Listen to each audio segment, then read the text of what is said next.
Bismillah, Assalamualaikum warahmatullahi wabarakatuh. Alhamdulillah, wassalatu wassalamu ala rasulillah wa ala alihi wa sahbihi wa man wala, amma ba'du.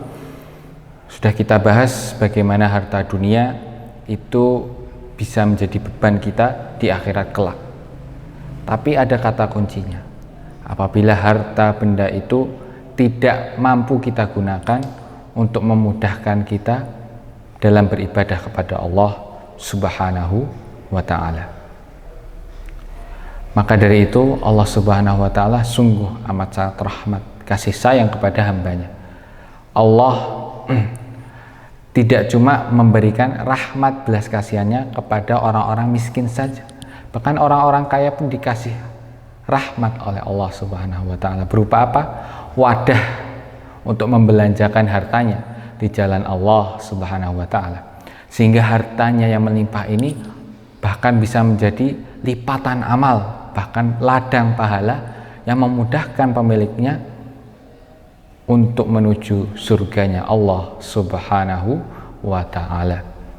Salah satunya adalah sedekah jariyah, yang mana semua amalan Bani Adam itu akan terputus. Idza mata ibnu Adam inqata amaluhu illa min thalas. Jadi segala bentuk amalan perbuatan Bani Adam atau manusia itu akan terputus, karena yang namanya orang mati nggak bisa dong sholat, nggak bisa puasa dan lain seterusnya. Akan tetapi ada ladang amal yang terus mengalir hingga akhir zaman kelak. Apa itu? Salah satunya adalah sedekah jariyah. Sedekah jariyah. Apa itu sedekah jariyah? Sedekah jariyah adalah kita menyedekahkan kepada sesuatu yang bermanfaat bagi umat, sehingga sesuatu yang bermanfaat itu akan bernilai pahala. Manfaat yang masuk di sini adalah manfaat untuk ibadah. Misal kita infak untuk membangun pondok, ikut iuran, walaupun satu bata saja, itu sudah menjadi amal jariyah kita, sedekah jariyah kita. Apalagi yang hartanya melimpah ruah, banyak, bingung mau dikemanakan. Apalagi di bulan Ramadan ini banyak sekali orang-orang yang membutuhkan kita, orang-orang yang memiliki kelebihan harta. Banyak orang-orang yang kesusahan dalam mencari buka puasa dan seterusnya. Nah, Rasulullah SAW pernah bersabda bahwa man fattara sha'iman kana lahu mithlu ajri la yanqusu min ajri syai'. Jadi orang yang memberikan makan orang yang berpuasa seperti mendapatkan pahala orang tersebut tanpa dikurangi sedikit pun. Masya Allah, luar biasa. Jadi kita walaupun puasa kita ya mohon maaf ya berkurang niatnya atau lain sebagainya, tetapi dengan infak kita insya Allah puasa kita semakin bertambah nilai pahalanya. Maka jangan sampai kita remehkan sedekah jariyah ini walaupun dengan setengah kurma. Ittaqun nar walau bisyikit tamrah. Kata Rasulullah SAW, takutlah kalian kepada neraka walaupun dengan sepotong atau setengah dari kurma. Karena sedekah dengan setengah kurma pun bisa menyelamatkan seseorang dari siksaan api neraka.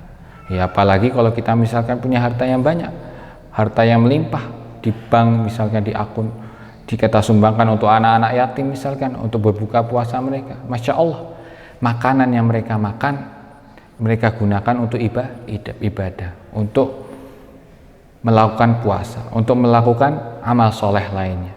Yang tentunya insya Allah apabila niat kita ikhlas lillahi ta'ala, semua amalan-amalan tersebut, sedekah kita itu akan kembali kepada diri kita.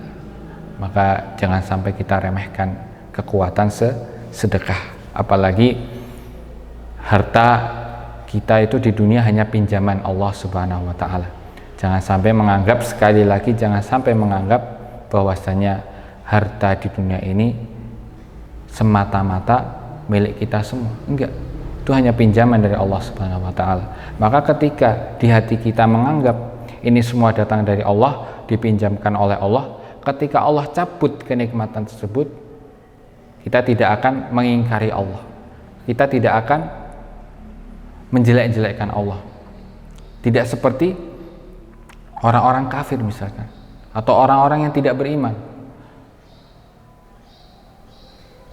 Fa'ammal insanu idza mabtalahu rabbuhu fa'akramahu wa na'amahu fayaqulu rabbi akraman. Kata Allah Subhanahu wa taala di surah Al-Fajr, apabila manusia idza mabtalahu rabbuhu, apabila diuji oleh Allah Subhanahu wa taala dengan kelebihan harta,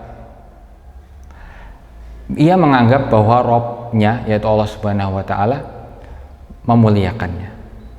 Tetapi sebaliknya, wa amma idza mabtalahu faqadara alaihi rizqahu fayaqulu rabbi ahanan. Tapi kalau misalkan hartanya dihilangkan, dicabut oleh Allah Subhanahu wa taala, seakan-akan ia menganggap bahwa Allah menghinakannya.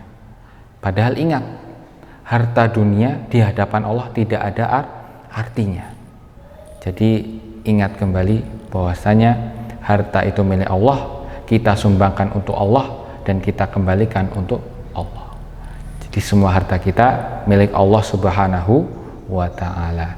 Barakallahu li wa lakum fil Qur'anil Karim. Aqulu qouli hadza wa astaghfirullah li wa lakum. Wassalamualaikum warahmatullahi wabarakatuh.